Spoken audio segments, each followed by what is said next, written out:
Welcome to the Armchair Tourist. Today we're exploring one of England's most historic landmarks, the Tower of London. Built by William the Conqueror in 1078, the White Tower is the oldest part of this fortress, palace, and prison. It's a symbol of Norman power, right in the heart of London. Inside these walls, you'll find the world-famous crown jewels.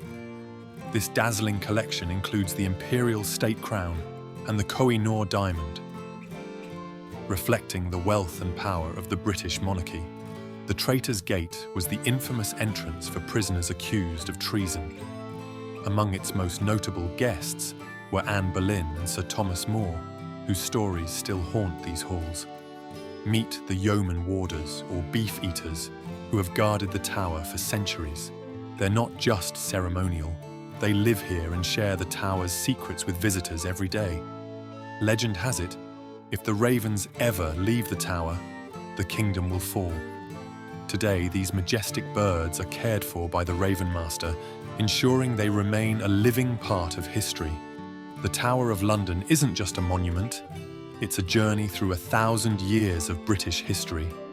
Join us next time as we uncover more of the world's wonders. Don't forget to like, subscribe, and keep exploring with the Armchair Tourist.